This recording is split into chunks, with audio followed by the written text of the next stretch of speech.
कैसे आप सभी लोग। उम्मीद करता हूँ आप सभी लोग बहुत ही अच्छे होंगे और आपके बोर्ड एग्जाम की तैयारी बहुत ही शानदार तरीके से चल रही होगी। आज का इस वीडियो में हम पढ़ने वाले हैं कि बहुपद के शून्य कैसे ज्ञात करते हैं।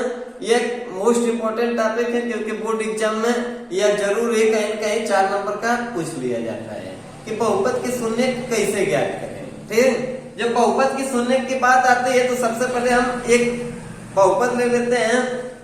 मान लीजिए एक बहुपद समीकरण x² धन 7x और धन 10।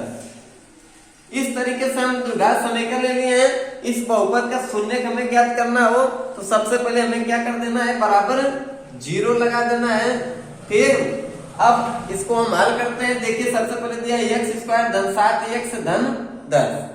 जो ये x² है इसके आगे कोई संख्या दी होती तो हम संख्या को लेते, लेकिन कोई संख्या नहीं दी है तो यहाँ पे क्या छिपा है, 1। जो यह 1 है यही x² का क्या है, गुणांक।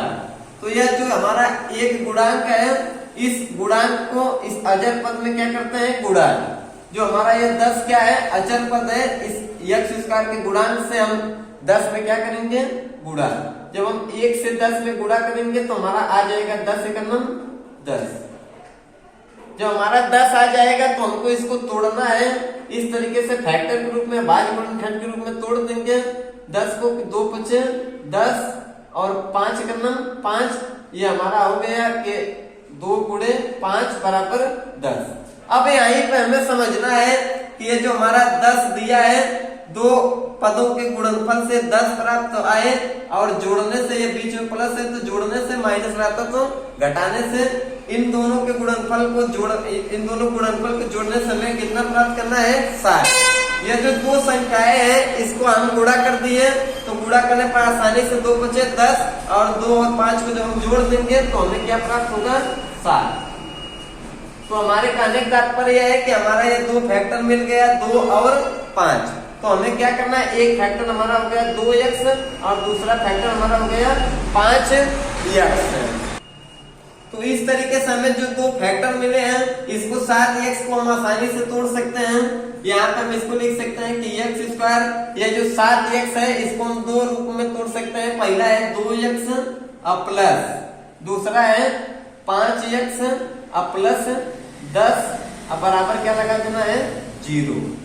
कहने का तात्पर्य है कि 2 और 5 को जब हम जोड़ेंगे तो बीच वाली संख्या को प्राप्त करना है और इन दोनों के गुणनफल से ये 10 को लाना है अचर पद को, तो 2 बचे 10 और जब हम 2 और 5 को जोड़ देंगे तो बीच वाली संख्या 7 प्राप्त हो जाएगा। तो हम यहाँ पे देख रहे हैं कि x² और x में x कॉमन मिल रहा है तो x को हम यहाँ लिख देंगे। यहाँ पे x² है, 1 निकल गया तो 1 बचेगा x और यहाँ पे पूरा x चला गया तो प्लस 2। अब हम यहाँ पे देख रहे हैं कि यहाँ पे x है लेकिन इस वाले पद में x नहीं है तो हम अचर पद कॉमन लेंगे। 5 और 10 में छोटी संख्या को कॉमन ले लेंगे तो 5 हमारा कॉमन मिल गया। अब देखिए जब 5 कॉमन मिल गया पूरा पूरा क्या बचा, x और प्लस इस 5 से 10 में भाग दे देंगे, 5 दूनी 10। तो यहाँ पे क्या बचा, 2 बराबर 0। यह दोनों कोष्टक हमारा हर हाल में क्या होना चाहिए, बराबर। तो एक हमारा, अब देखिए यह x+2 और x+2 दोनों पद में बीच में क्या दिया, प्लस।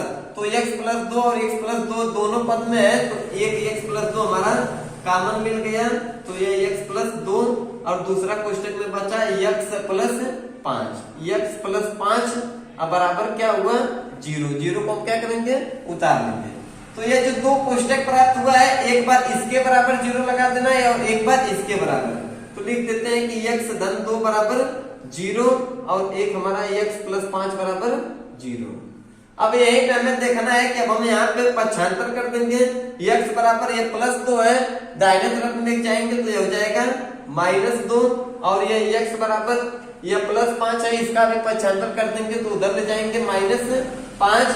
तो ये हमारा जो निकल कर आया है -2 और कामा -5, यही इस बहुपद का क्या है, शून्य है। ठीक, यही -2 और -5 क्या है, बहुपद के शून्य। तो उम्मीद करता हूँ आपको आसानी से समझ में आ गया होगा कि बहुपद के शून्य कैसे ज्ञात करेंगे। बोर्ड एग्जाम में आप इस तरीके से शानदार तरीके से हल कर सकते हैं। यदि वीडियो आपको अच्छा लगे तो वीडियो को लाइक कमेंट कर दें और चैनल पर नए हैं तो चैनल को सब्सक्राइब कर दें।